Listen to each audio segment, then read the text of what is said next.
어느 주식 투자자의 회상이라는 책은 주식 투자자라면 꼭 읽어야 할 고전이라고 할 수 있습니다.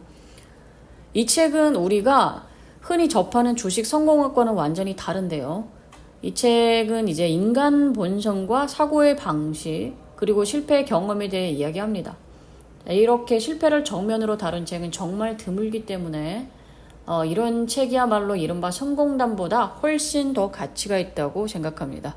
그래서 오늘부터는 이 책의 주인공이자 전설적인 트레이더 제시 리버모어의 통찰을 주제로 한 콘텐츠를 준비해 보려고 합니다.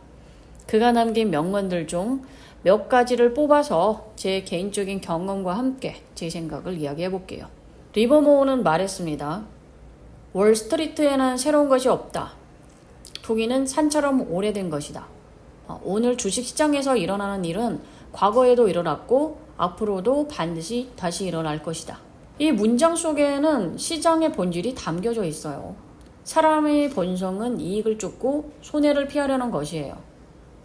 많은 초보자들은 오를 때 사고 내릴 때 팔면 되지 라는 기대를 많이 합니다.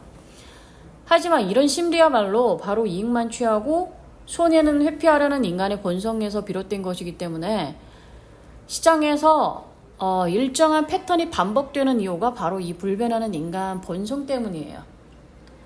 특정 구간에서는 투자자들이 비슷한 심리로 움직이기 때문에 집단적 행동이 나타나기 마련이에요. 이게 바로 시장의 법칙이죠.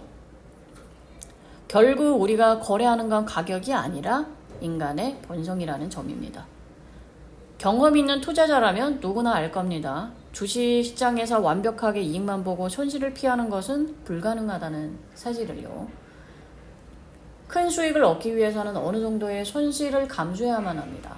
그것이 바로 비용, 즉 대가이고 제가 매매할 때 지키는 두 가지 원칙이 있습니다. 첫째는 손익은 같은 근원에서 온다라는 것이고 둘째는 손익비를 우선으로 본다입니다. 저는 어떤 매매든 성공 확률이 50대 50이라고 생각하고 접근합니다.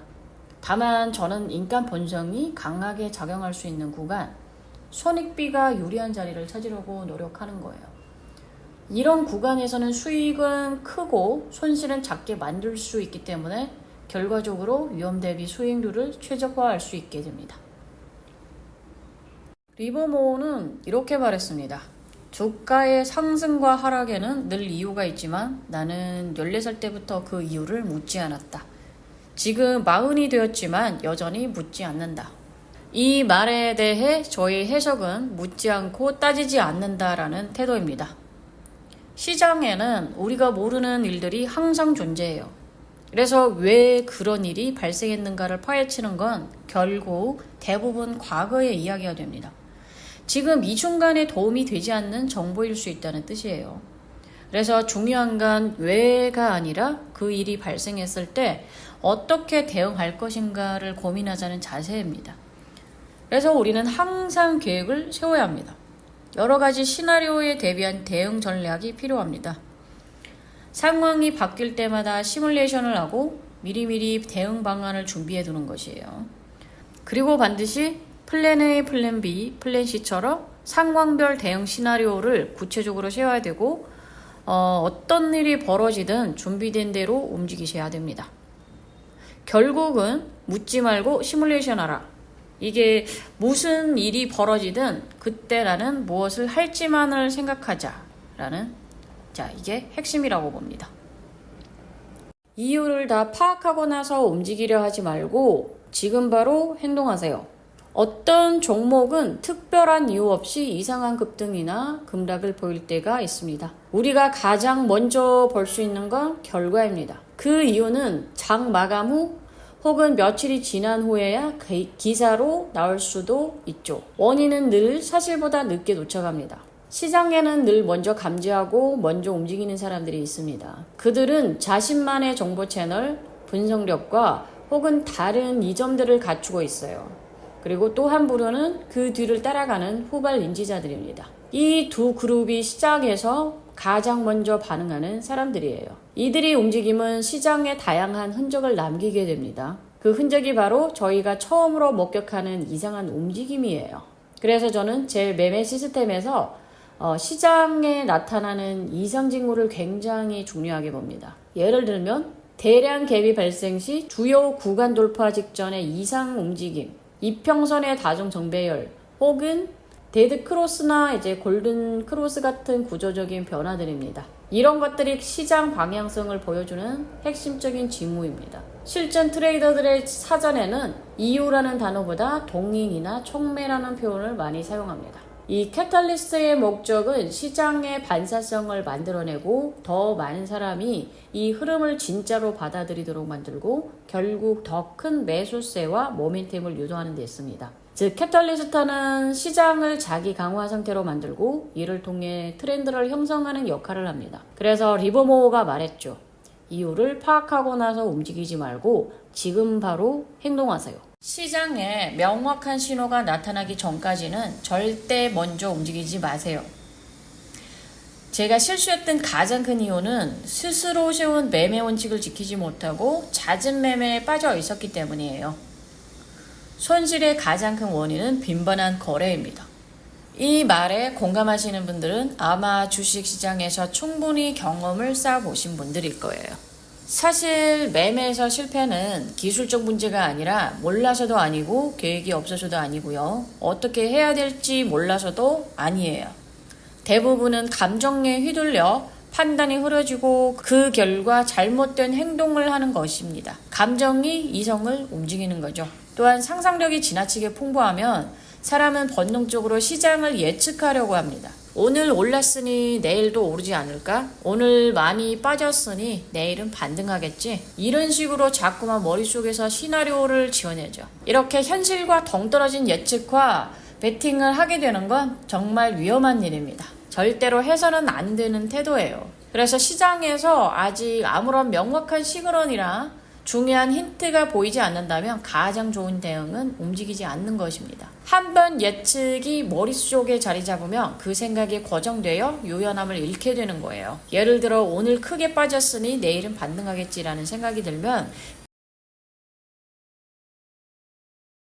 그 생각에 갇혀 버리는 거예요. 그 순간부터는 사고가 굳어지고 상황이 예상과 다르게 전개되어도 즉각적인 대응이 불가능해집니다. 내일 반등하지 않고 더 하락하게 되면 제대로 된 리액션을 할 수가 없는 거죠. 절대 상상하지 마시고 절대 추측하지 마세요. 절대 베팅하지 마세요. 자신의 매매와 행동과 감정 상태를 최대한 유연하고 냉정하게 유지하는 것이 중요합니다. 그리고 자신의 매매 시스템은 실수를 감당할 수 있는 높은 내구성을 갖춰야 합니다. 특히 초보자분들의 가장 큰 문제는 너무 민감하게 반응한다는 점입니다. 사소한 신호에도 과도하게 반응하는 거죠. 또 하나는 너무 부지런하다는 것, 항상 뭔가를 해야만 직성이 풀립니다. 하지만 시장에서는 이렇게 말합니다. 토끼가 안 보이면 배는 날지 않는다. 즉 명확한 목표물이 없을 땐 움직이지 않는 게 최선입니다. 할 일 있으면 하고 시장 반응이 없을 땐 그냥 쉬세요. 24시간 시장만 들여본다고 해서 능사는 아닙니다. 주식 시장에는 오직 두 부류만 존재합니다. 승자와 패자, 그 외에는 없습니다. 세상 모든 일엔 양면성이 있다고 하지만 주식 시장은 단 하나의 면만 존재합니다. 그것은 강세장도 약세장도 아닌 오른쪽입니다. 이 말의 진짜 의미를 이해하기 전까지 저도 정말 오랜 시간이 걸렸습니다. 무엇이 옳은 매매인가라는 질문에 대한 답을 찾기까지예요. 그래서 제가 늘 드리는 말씀이 있는데요. 손익에 너무 연연하지 말고 일을 제대로 하자에 집중하는 겁니다. 그렇다면 일을 제대로 한다는 건 구체적으로 무엇일까요? 첫째, 계획을 세우는 것. 둘째, 그 계획대로 행동하는 것입니다. 이 두 가지는 마치 사람의 양쪽 다리와 같습니다. 두 다리가 함께 움직여져야 앞으로 나갈 수 있듯이 계획과 실행도 반드시 함께 가야 합니다. 한쪽 다리로만으로는 도저히 걸을 수 없는 것과 마찬가지입니다. 비록 처음엔 틀릴 수도 있겠죠. 그러나 계속 수정하고 반복하고 보완하면은요, 옳은 방향을 찾을 수 있습니다. 그렇게 하다 보면 계획과 실행이라는 두 다리의 보폭이 점점 맞춰지고 결국에는 정확에 가까워집니다. 하지만 계획이 없거나 계획은 있어도 따라 행동하지 않으면 조정도, 반복도, 성장도 불가능합니다. 결국 제자리 걸음만 할 뿐입니다. 정리하자면 당신이 매번 거래 전에 단 몇 분이라도 계획을 세우는 습관을 가지고 있다면 그리고 실전에서 계속해서 자신의 매매 논리와 전략을 반복적으로 수정하고 개선해 나간다면 장기적으로는 반드시 승자가 될 겁니다. 실패에서 얻은 교훈이 하나 있습니다. 확실히 손실을 피할 수 있다라고 판단될 때만 매매에 나섭니다. 확신이 없다면 절대 움직이지 않습니다. 매매 이후 상황이 예상과 다르다고 판단되면 즉시 손절해야 하며 반드시 단호해야 합니다. 이 말에 대해서 저만의 해석이 있습니다. 주식시장에는 절대적인 확신이란 없고요. 손실을 완전히 피할 수 있는 사람은 아무도 없습니다. 하지만 특정 구간이나 특정한 차트 패턴에서 내가 기대하는 방향으로 흐름이 전개된다면 상당한 수익을 거둘 수 있는 구간이 존재합니다. 반대로 시장이 내 생각과 다르게 흘러간다면 바로 손절함으로써 손실을 최소화할 수 있고요. 자, 이런 자리를 우리는 고위험 대비 고수익 자리라고 부릅니다. 또 하나 멀티 타임 프레임 공명 구간이라고 이 자리에서 추세가 반전되거나 돌파가 발생하면 여러 시간 주기에서 동시에 상승 흐름이 열리게 됩니다. 이러한 구간은 매우 흔치 않은 기회이고 사냥꾼이 먹잇감을 기다리는 듯 인내심을 가지고 접근해야 합니다. 물론 우리가 이제 아무리 사전 계획을 철저히 세웠다 하더라도 시장 흐름이 우리 시나리오대로 움직이지 않을 수 있습니다. 그래서 항상 손익은 한 뿌리에서 나온다는 마인드로 아무리 계산이 명확하고 전략이 분명해도 진입한 순간부터는 실패에 대한 준비도 되어 있어야 합니다. 그래서 저는 매 거래 전에 거래 산문을 스스로에게 던집니다. 첫째, 왜 이 거래를 하려는 걸까?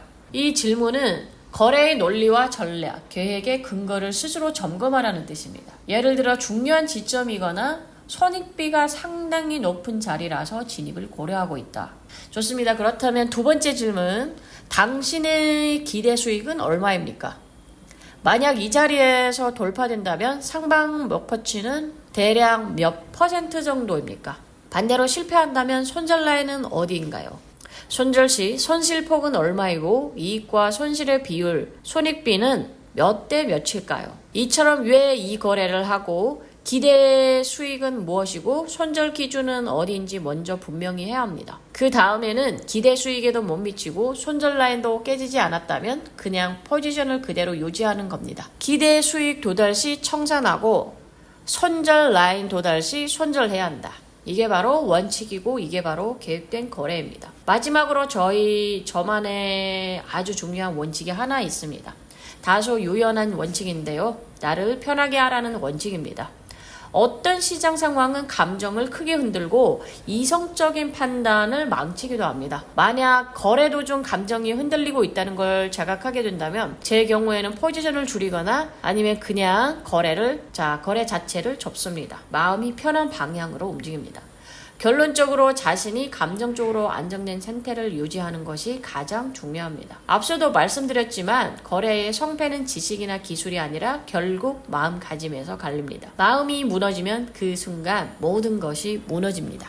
반드시 자신만의 매매 기법이 있어야 하고 그리고 그 방법은 시장에서 검증되어야만 합니다. 손실을 경험해야만 내 기법에 문제가 있었음을 인식하게 되고 수익이 나야만 내 전략이 옳았다는 것을 증명할 수 있습니다. 이게 바로 투기의 본질입니다.